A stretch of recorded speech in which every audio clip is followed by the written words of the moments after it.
Atlântida, Teorema e Colégio Gonzaga na Máquina do Conhecimento. Videocast. Salve, salve, galera! Começando mais uma Máquina do Conhecimento. A Máquina do Conhecimento, esta que é a cobertura dos processos seletivos do Enem, do PAV, da Universidade Federal de Pelotas, e o vestibular da Universidade Católica de Pelotas. É uma cobertura que a Atlântida faz junto, é claro, com os nossos parceiríssimos, assinado, chancelado pelo Teorema e, é claro, o Colégio Gonzaga. E o apoio maestral dos nossos camaradas da família Fábrica Podcast, Alisson e toda a família Fábrica Podcast, que entrega este conteúdo nesta qualidade que você está vendo. A Máquina do Conhecimento que traz, obviamente, para falar aqui sobre as temáticas, sobre as melhores dicas, enfim, sobre a prova do Enem, este programa especial do Enem e esse programa especial das ciências exatas. Ah, isso pesa, e pesa muito. E eu estou trazendo aqui três cabeças, as estrelas do Teorema e do Colégio Gonzaga para falar de matemática e física. Alguns acham que é o bicho-papão da prova, outros, meu Deus do céu, outros, não, eu me dou muito bem. Ou seja, galera que é mais das exatas, que se identifica melhor, com certeza vai passar bem aí na prova, hein? Atenção, hein? E para falar de tudo isso e muito mais, estou recebendo aqui o nosso representante, ele que já esteve no programa do PAV, você já viu ele aqui, tá certo? É isso mesmo, o querido Alexandre, professor de Física, seja muito bem-vindo.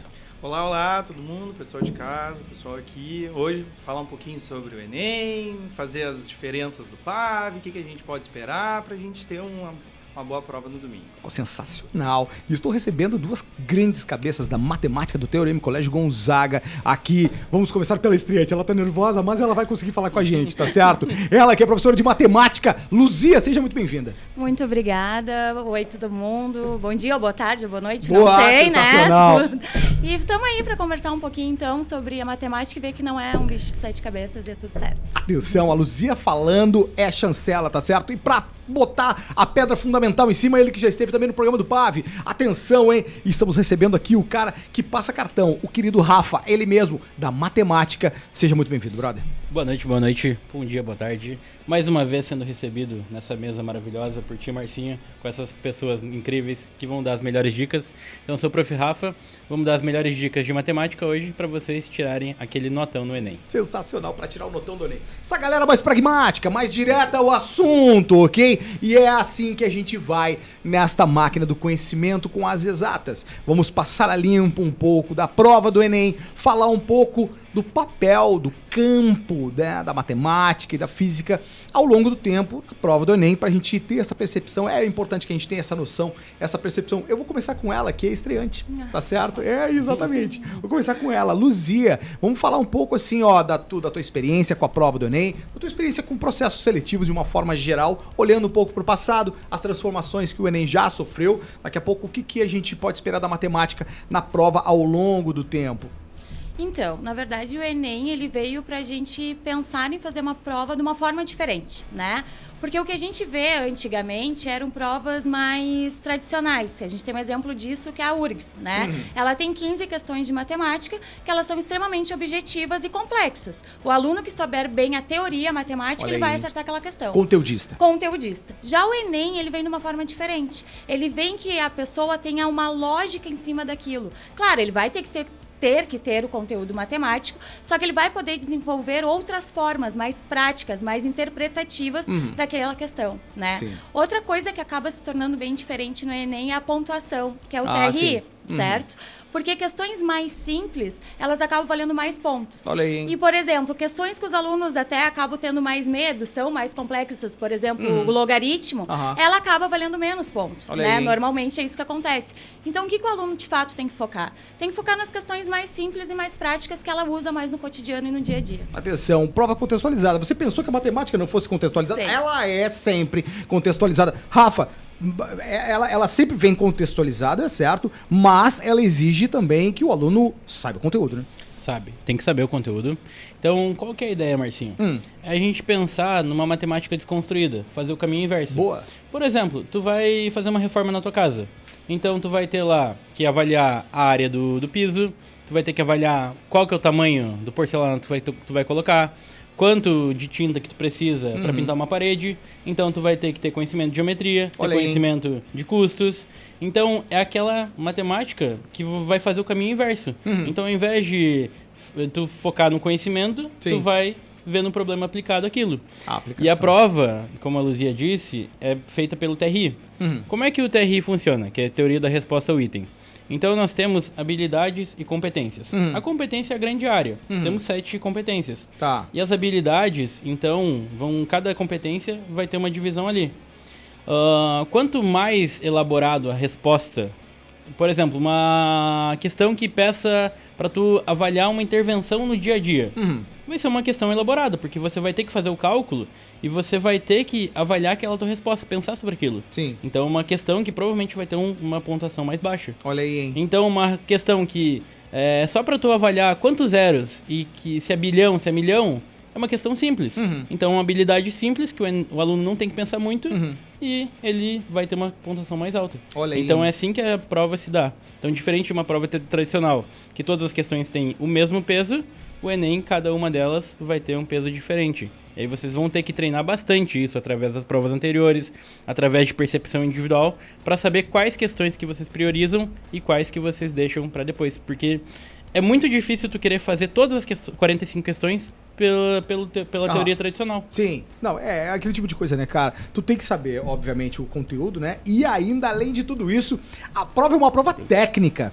Tu tem que compreender uma técnica de se fazer uma prova de exatas. Porque daqui a pouco tu tem a técnica de resolver uma prova de geografia, história e tudo mais, ciências humanas. A gente tava discutindo isso também na máquina do conhecimento. Não perde, tá aqui na playlist, ok? E existe uma forma de se fazer as questões mais de exatas que não fogem do contexto, de uma contextualização do dia a dia, certo? E a física, obviamente, também transita por aí, né, Alexandre? Com certeza, a gente segue nesse mesmo caminho. Diferente dos colegas, a física ela tá dentro de uma área que a gente compartilha questões com a biologia, com a química. Sim. O que é comum? Depois do Enem, nós professores conversamos e a gente vai ver quantas questões tinha de cada um. A gente diverge. Se vai somar todo mundo, às vezes passa as questões. Por quê? Vai ter questão que eu vou dizer que é minha. Sim. Vai ter questão que a professora Michele vai dizer que é dela. Imagina, mas não cara. era minha. Transita Que e loucura. sobrepõe legal. Então o aluno tem que ter esse conhecimento mais amplo do negócio. Falei. Não é só mastigar fórmula e coisas assim. Boa. Ele tem que encarar de um jeito diferente, com mais maturidade, como Boa é essa. que vai ser aquele problema, englobar a situação. Não é só aplicar o negócio direto, essa coisa mais tradicional, mais antiga. Não, Sim. não estamos vendo isso daí. Tem que encarar de um jeito diferente. O aluno vai ter que saber o conteúdo, tá? Depois a gente passa o bizu, o que tu tem que saber. Mas não é só aquilo. Tem que olhar o todo, tá? É muito, muito importante. A física contextualizada também, né, cara? No dia a dia de todos, né? Cara, vai mostrar lá, atenção, você está trocando chuveiro, não sei o que, barará. Ou se você está numa estrada andando, sempre vai contextualizar e trazer a realidade do aluno pra dentro da prova, né? Totalmente. Aí vai pegar os nossos problemas, sei lá, coisas ruins, um incêndio residencial. Qual é a maior causa de incêndio? Redes elétricas. Vai aparecer, quase todo ano vai aparecer. Posso ligar meu chuveiro, o meu fio aguenta, o fio não aguenta.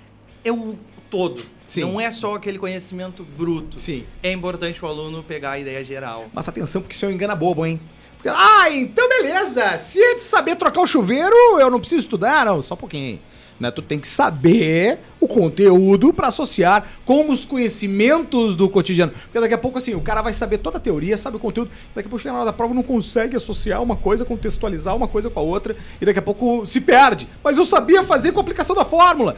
Mas tu tem que ter uma contextualização. Eu acredito que pegue um pouco a galera nisso, né? Isso acontece com alguns alunos que querem só estudar teoria. Olha um aí, aluno hein? ele é um monstro na teoria, mas não pratica.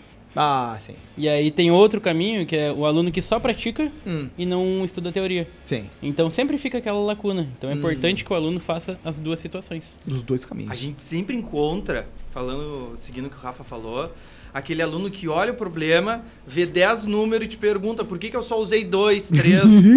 Porque ele tá com aquela ânsia, assim, tem que aplicar, tem que calcular. Calma. Às vezes não é. Calma. Analisa. Usa o teu conhecimento técnico contextualizado no teu problema. Sim. Tem que ter calma. Atenção, tem que ter calma na hora da matemática, né, Luzia? Tem, muita calma. Esse, na verdade, é um dos principais, principalmente nas provas de exatas, né? E prestar atenção também no que tá lendo, né? Porque às vezes Boa. o Enem te traz um monte de informação e tu vai usar só a metade delas. Olha aí, hein? E aí o aluno acaba se complicando naquilo ali. Claro, tem ansiedade, tá nervoso, né? E acha que tudo é importante. Não. Às vezes tem só um detalhe ali. Então ele tem que se prender a isso, né? Sim. O texto somado, e isso aí eu já falei aqui em outras máquinas, atenção, hein? Tem o texto que conduz, que dá o contexto da coisa, certo? Sim. Mas, porém, contudo, entretanto, existe um comando da questão. Comando da questão. Né? E nas exatas isso é muito importante. Muito. Fala disso, Luzia. Não, é muito importante até porque a gente vê, por exemplo, ali que o Rafa estava falando das 7 competências, né? A competência 1, por exemplo, é dar sentido para os números. Olha né? aí, hein? Então, na competência 1, o aluno, por exemplo, está fazendo uma conta, consegue fazer toda a resolução e ele precisa entender o que esse número vai fazer sentido. Por exemplo, digamos que eu tenha fazendo um exercício sobre a média de filhos na família brasileira, né? E aí o resultado dá 1,5 filho. Não tem como ser 1,5 filho. Ou vai ser 1 filho ou vai ser 2, Atenção. né? A gente não tem como, Não né? dá pra Dividir ser a 1,5. criança na metade. Então é isso que ele tem que entender. Se aquele contexto pode ter um número inteiro ou pode ser usado um número decimal. Então eu acho que isso vem muito a caminho, tu falou da competência 1, dele dar sentido ao que ele está fazendo. Sim. Por exemplo, porcentagem, por exemplo, né? Que também é dessa competência. O que ele tem que prestar atenção? Nos descontos, se teve acréscimo, se teve Olha aí, aumento, né? Que às vezes eles confundem, aumento de 20% e vai lá e multiplica por 0,20. Ei. Não, ele teve um aumento sem mais 20%. Olha aí. Porque tem o todo mais o 20, né? Sim. Então ele tem que ir prestando atenção nisso, que às vezes são um pequeno detalhe que... E ele vai encontrar essa resposta ali nas alternativas. Vai, com certeza vai. Com certeza vai. Atenção, sempre. porque isso é o maior, né, galera? É. A galera vai encontrar as respostas ali, né? Vai fazer por um caminho ou por outro, enfim, daqui a pouco vai chegar no momento em que ele vai ter que ter a perspicácia de prestar atenção no comando da questão para saber a resposta certa, né? Nós temos o que a gente chama de distratores. Boa. Então, cada etapa da questão vai ter uma resposta ali. Sim. Então, o aluno que só leu o comando vai ter uma resposta. O aluno que fez o comando e mais uma etapa vai ter a letra B. Sim. O aluno que fez todas as etapas, como a Luzia falou, vai chegar na resposta certa. Boa. Então, uma coisa que a gente sempre recomenda pro aluno é que ele primeiro leia o comando Aham. e olhe as alternativas, para dar uma olhada em como que a questão tem que ser resolvida. Por exemplo, análise combinatória. Hoje em dia, tu pega uma calculadora, tu faz a conta que tu quiser. Tu Sim. joga no Google, afins, tu faz a conta que tu quiser. Só que tu tem que lembrar o seguinte: eu tenho que saber que números que eu vou colocar ali. Então, de repente, tu faz toda a conta de análise combinatória, que é um conteúdo que vem todo ano, e aí tu multiplicou fatorial, não sei o que, dividiu e chegou lá no número. Mas aí tu vai ver a resposta, ela tá só a estrutura da combinatória, da combinação, e e não aí, precisava cara? ter feito nenhuma conta. Imagina, né, cara? Outra coisa muito comum que o aluno tem a mania de errar e esquecer, pelo nervosismo Aham. e tal, é a função das unidades. Bah. Até em física isso vai estar extremamente presente. Atenção, hein? Então, anota a unidade que tu tá começando o problema. Então, normalmente, uma questão de geometria vai começar lá em centímetro e metro, e anota a unidade de saída, que é a questão que o problema vai terminar. Então, veja, começou em centímetro, eu vou terminar em metro. Então, em algum momento da questão, tu vai ter que fazer essa conversão. Para que tu não chegue num número completamente errado, para que tu não, de repente, assim, a resposta não tem decimal e tu vai chegar numa resposta só com decimal e vai ter que converter depois, de repente tu esquece. Que loucura, Então se liga cara. muito nessa conversão de unidades. Atenção, conversão de unidade na física também é uma loucura, né, Alexandre? Demais. O que a gente recomenda, né? O aluno vai lendo a questão e ele já vai identificando as informações, sublinha, risca, porque é comum ele chegar no final e sentir a necessidade de reler. Olha e aí, hein? reler todo um enunciado é muito custoso. Tempo, isso é muito tempo. Então o aluno já vai sublinhando, vai riscando. Na maior parte das vezes são informações demais, que nem a colega falou, mas vai sublinhando. Depois aquilo te ajuda. Aquilo te ajuda quando tu vai reler, passa os olhos ali, aquela Sim. linguagem já te ajudou. A linguagem na questão é importante. Tem mais uma coisa que eu sempre recomendo para os alunos. Olha aí. Desenvolvam uma linguagem para saber quais questões vocês vão revisitar. Porque vão ter questões que não valem a pena ser revisitadas. Olha aí, hein? Que tu leu, que tu sabe que é um conteúdo ou que é uma habilidade que cai de forma difícil, que é um exercício muito difícil, sinaliza que tu não vai retornar nela. Porque às vezes o aluno vai e volta, e são 180 questões. Nossa É senhora. muita coisa, né? O Enem inteiro é muita coisa, é muita questão. O aluno não descansa de um domingo para o outro. Que loucura, cara. A gente tem que economizar energia. Então Olha aí. tem que ter a nossa linguagem para conseguir revisitar as coisas de forma mais simples, mais sutil, para tu não te desgastar muito. Pô, sensacional, hein? Perspicácia, atenção. Tem que revisitar, não. Aliás, a dica, né? Se não tiver que revisitar, não revisita a questão. Dicas assim, certo? Questões, por exemplo, de ficar ligado nessas questões de conversão de unidade. Se liga nisso, galera. E também se liga, obviamente, no comando da questão. Ou seja, para fazer uma prova de matemática e física, você não tem que saber só o conteúdo e tem que saber fazer a técnica de uma prova. De exatas, né? De prestar atenção no comando, revisitar quando tiver que revisitar ou não, certo? Prestar atenção no comando da questão e, obviamente, nas assertivas ou alternativas, seja como for, fica ligado nisso. E agora, a gente parte para falar um pouco aqui, aí assim, ó, são 3 pontos que cada professor vai dar aqui para você ficar ligado, ok? Pontos que estão distribuídos ao longo da prova. Eu vou começar com a física, com o Alexandre aqui, tá certo? Alexandre, aí dentro da cabeção da física, pensar nesses 3 conteúdos que são assim, ó, cara, isso aqui é certo que vai estar distribuído na prova, certo? Vamos falar prova. Ano após ano, a gente abre a porta e encontra questões de olho humano. Olha Ótica aí, da hein? visão. Como é que é constituído o olho? Quais elementos são? São vários? Quais os cruciais para física? Qual que a gente considera a lente? O que vai fazer na retina? Quais são as células lá atrás, os cones, os bastonetes, cones para as cores, os bastonetes para a intensidade luminosa? Cai bastante, cai direto. Envolve também um estudo da lente do óculos, que é uma Olha coisa aí. mais prática que isso. Quantos colegas no dia da tua prova tu vai olhar e vai estar usando óculos? Talvez tu que está nos ouvindo vai usar. É isso aí, galera. Então é uma coisa prática. Tem que revisar. Vale a pena a gente dar uma olhadinha em olho humano, Boa. ótica da visão. E a galera pode até ter ali uma questão interdisciplinar com biologia daqui a Com pouco. certeza, Né? com Vem certeza. no texto, vem os elementos da biologia. Aí quando chega no comando da questão, vai na física. Atenção! E aí É ele vai isso, te comparar, vai te trazer um outro animal, Olha vai aí, te descrever cara. como é que é a visão dele. Tu Bah. não vai ser especialista na visão do animal que ele tá te propondo, mas ele vai te dizer que o animal é mais sensível à intensidade luminosa, menos sensível. Boa. O daltonismo Olha aí. é o teu olho humano. É a área da física. Às vezes Olha os aí, alunos cara. se chocam, pensam que vão ver na biologia, a gente que estuda na física. Sensacional. Tem que cuidar, vai cair, parece bastante. Sensacional. É a primeira dica da física recém. Eu vou passar pros de matemática e aí a gente vai fazer na rodadinha, tá? Luzia, por favor, a primeira grande dica aí. A primeira dica não, vamos falar de conteúdos. Um primeiro grande conteúdo que da matemática que é certo, galera, que vai cair, cai assim. Sempre vai cair a interpretação de gráficos e tabelas, né? Ah, e os Sempre gráficos? vai vir. E o que eu acho que é bem interessante também é o aluno priorizar essas questões na Aham. matemática. Por quê? Porque normalmente elas são de níveis fáceis, né? E então o TRI é mais alto. Então, se ela prestar atenção ali no enunciado da questão, no título do gráfico ou da tabela, ver bem o que o eixo X, o que o eixo Y está te dizendo, ela vai acertar e vai pontuar, ter uma grande pontuação ali, com certeza. Sempre vai ter Sempre uma vai ter. tabela, sempre vai Sempre. trazer, inclusive, uma contextualização. Vai Exatamente. trazer um contexto atual. E aí tu vai ver que é super simples a questão. Às vezes vem aquele enunciado enorme e ele tá te perguntando, sei lá, qual é a porcentagem. Olha só, né? brother. Faz uma regrinha de 3 simples e tá tudo certo. Atenção, Então- hein? Se liga, não vai achar que, meu Deus, é uma questão de... Não, é só essa regrinha de 3 mesmo, simples ali. Enfim, não se assustem. Não se assustem. Não se assustem, essa que vale mais pontos, hein? Rafa, por favor, vamos pra primeira. Vamos começar com a área maravilhosa de geometria. Maravilhosa, atenção. Então, a gente pode... Vai comprar uma garrafa de água, tá? Sim. Qual que é o formato da garrafa? Um cilindro.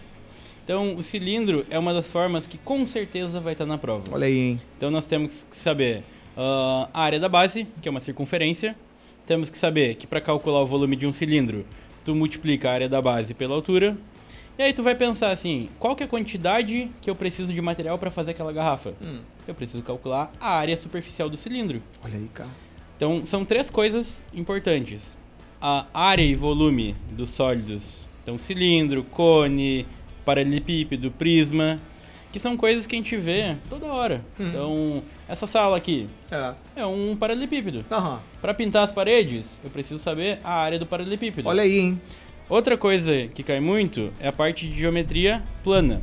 Então, nós temos que saber as principais áreas das figuras. Aham. Então, saber como que tu calcula a área de um quadrado, saber um triângulo equilátero, que é um polígono regular, saber como faz a área da circunferência. Olha aí, hein? Então, não deixem de revisar as principais áreas e como que elas se comportam, porque é muito fácil de contextualizar uma questão desse tipo. Aí eu te pergunto, dentro da geometria, seja ela espacial, analítica, enfim, elas estão alocadas dentro do Enem como geralmente questões fáceis, médias ou difíceis? Aí depende da habilidade que vai estar sendo pedida. Olha ali, hein? Então, quando for só para identificar o que é o sólido, Aham. por exemplo, eu vou pegar uma pirâmide e eu vou cortar ela no meio. Tirei o topo da pirâmide. O que sobrou? Um tronco de pirâmide. Aí as laterais vão ser trapézios e as bases vão ser quadradas. Já caiu muitas questões assim, que era só para o aluno falar que é trapézio na lateral e quadrado nas bases. Então uma questão de identificação é uma questão muito fácil. Aham. O segundo nível seria uma questão de cálculo. Então o aluno vai ter que calcular alguma coisa relacionada àquela questão ali, à figura que está envolvida. Sim. Então, se ele tem que calcular e botar um número como resposta, é um nível 2 dentro da geometria. Atenção, hein? Aí depois nós temos um que a gente pode falar que é o nível 3, que é uma proposta de intervenção. Meu pai. Então, eu vou ter 100 litros de tinta para pintar a minha casa. E aí eu vou calcular a área das paredes, de repente eu vou dar 2, 3 demão. Então, será que, para que eu possa dar essas 2, 3 demão, a minha tinta é necessária? Então o aluno não vai poder só colocar o número como resposta. Ele vai ter que chegar no cálculo e avaliar. Sobrou tinta. Faltou 20 litros de tinta. Os meus galões aqui, eu precisava ter comprado mais 2, 3 galões. Então é uma proposta de intervenção que já torna a questão muito mais interpretativa e vai ter um nível mais elaborado e um TRI um pouco mais baixo. Olha é uma aí, questão de nível médio para Sim. difícil. Atenção, isso é importantíssimo você saber, certo? Até porque dentro dos conteúdos, né, de cada uma das disciplinas, né, a gente pode encontrar tanto as fáceis, as médias, as difíceis. A gente volta para a segunda agora de física. Vamos falar de quê? Vamos falar de calorimetria. Boa. O estudo do calor. Primeiro, processos de propagação, condução, irradiação e convecção. Se cai, são questões fáceis. E aparece. Olha aí, hein? A gente já teve mais de um ano que foi a questão mais fácil de ciência da natureza. Olha só. Ou pelo menos entre elas. Um ano foi a mais fácil, o outro estava ali concorrendo, porque são coisas simples. Vai te dar um processo, vai te dar algum evento que envolve um aquecimento global, uma coisa assim. Tu vai ter que entender quando que o ar importa, quando que é a energia do sol. Isso é o início da nossa calorimetria. Vale a pena revisar também o que macete. Olha aí. Calor é igual a massa vezes coeficiente, o Czinho, vezes a temperatura. Todo ano aparece. Todo ano aparece porque ele nos ajuda a conectar o problema do chuveiro que vai aparecer. O problema do chuveiro vai ter aparecer. sempre, tá? O chuveiro é uma coisa louca, né? Chuveiro, assim, é um problema real, assim, real. Que a galera tem que resolver no Enem. Tem que saber, tem que saber. O tamanho do fio tem que saber. É com o que macete. Porque é lá que tu vai saber a quantidade de energia que vai precisar pro bicho funcionar. Que massa. Essa é a base. Que macete tu tem que saber, vai aparecer. Sensacional, dica maravilhosa. Luzia, pra matemática, a tua segunda matadora, vamos lá. Assim, o conteúdo da matemática que pode estar distribuído na prova. Então, que com certeza vai aparecer a escala. Atenção, Todo ano aparece desde sempre e acho que vai, seguir sempre aparecendo a escala. Por que sempre aparece a escala? Porque ela é muito fácil de contextualizar, já que o Enem vem nesse formato, né? Sim. Por exemplo, sei lá, o jovem vai tirar uma selfie, né? A gente sabe que essa selfie, ela não vai sair do tamanho real, né? Então, eu tenho que ter uma relação com o tamanho real, com a largura e o comprimento, né? Sim. Então, por isso surge a escala, para a foto não ficar deformada, para ficar tudo Olha aí. certinho como a gente é, né? Sim. Então, a escala vai cair por esse fato, né, de ser bem contextualizada. E o que eu não posso esquecer sobre ela? Que é sempre só dividir o tamanho do desenho, da figura, da imagem, no caso que eu citei a foto, dividido pelo tamanho real. Olha aí. É isso que é a escala. Atenção. É simples de fazer também, vai ser uma questão fácil Sim. e sempre aparece. Olha aí, atenção, hein? Sempre aparece questão fácil e vale mais ponto, hein? Então se liga. Rafa, a tua segunda agora, do conteúdo aí que a galera vai encontrar na matemática. Competência 5. Vamos lá. Competência de tradução de linguagens. Boa. Então, nós falamos português, né? Às vezes inglês, espanhol, alguma coisa assim. Linguagem universal, que serve para física, para tudo, matemática. Ah, sim. Então a gente precisa saber traduzir a linguagem do que está escrito ali na prova Sim. para linguagem algébrica. Olha aí, hein? Então esse conteúdo vai trabalhar muito com funções. Por exemplo, o que é uma função? Tu vai lá no mercado, tu quer fazer um churrasco, tu pediu lá 1 kg de contrafilé. Vamos lá. Então, o açougueiro vai pesar ali a balança. Então, tu vai ter uma entrada de uma informação que é em massa. Sim. Aquela informação, a balança vai traduzir para um número, que é o preço. Sim. Então, uma função é nada mais, nada menos que uma transformação de uma grandeza, que é a massa, para um valor financeiro. Olha só, Então, velho. tu transforma a massa para dinheiro. Olha só, velho. Então, as funções, elas têm três principais, tá? Função afim, que é a famosa reta. Então, problemas que envolvem lucro, receita e custo. Tá. O lucro de qualquer coisa sempre vai ser dado pela receita, que é tudo que tu ganha. Então, é o preço que tu vai botar pro consumidor final. E o custo é tudo que tu faz para produzir aquilo. Sim. Então, custo de material, custo de logística, custo de entrega. Então, é só fazer lucro, é igual a receita menos custo. Função afim, Olha aí. sempre cai. Outra área que a gente tem bastante dentro das funções é a função quadrática. Então, problemas de maximização. Então, nesse tipo de problema, você tem que saber três coisas. X do vértice, que é o ponto máximo com relação à horizontal. Sim. Y do vértice, que vai ser a altura máxima. E fazer a famosa báscara, né? A famosa báscara. Então, numa função de segundo grau, tu vai ter uma parábola, que vai ser esse comportamento aqui. Os pontos que ele está exatamente em cima do eixo X, vai ser as raízes da báscara. Olha aí, hein? E aí o topo lá da função vai ser o Y vértice com o X vértice. Todo ano tem caído uma questão de cada, então dá uma olhadinha nesses problemas de maximização. Atenção, hein? Vamos lá, segue aí. E outra área de função é a parte de exponencial. Bah. Então nós vemos muito esse comportamento exponencial. Por exemplo, problemas de meia-vida. Acho que todo mundo toma remédio. Muitas vezes por conta que a gente deveria ir no médico, né? Não faça isso. Tá com aquela dorzinha de cabeça, já vou dar ali um remedinho ali e tal. Então, vamos dizer que tu tomou 500 miligramas para um remédio de dor de cabeça. Por que o médico recomenda tu tomar de 6 em 6 horas ou de 8 em 8 horas? Porque esse valor é baseado na meia-vida. A meia-vida é uma função exponencial. Olha aí, hein? Então, a meia-vida é o tempo necessário para que aquela concentração inicial, então os 500 miligramas que tu tomou da medicação, caia pela metade. Então vamos dizer que a meia-vida do remédio seja de 6 horas. 500 miligramas, daqui a 6 horas vai ter 250.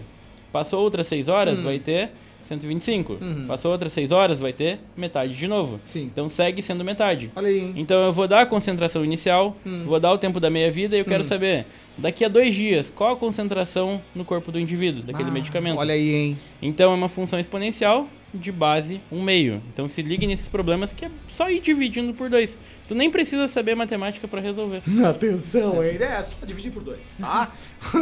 Dicas matadoras. Agora sim, a matadora, na verdade. A última de vocês é a rapidinha, tá bom? Vocês vão olhar pra câmera de vocês e vão falar pra galera aquela dica rápida que... Qual é a dica? É aquela que sem isso, você realmente vai perder uma questão da prova. Tá bem? Aquela que vem agora na cabeça. Eu vou começar pelo Alexandre aqui. Olha pra tua câmera e aquela dica rápida pra galera.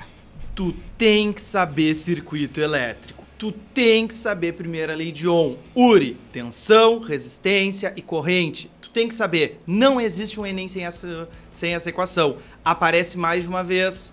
Cuidado. Vai treinar 1 milhão de continha? Vai.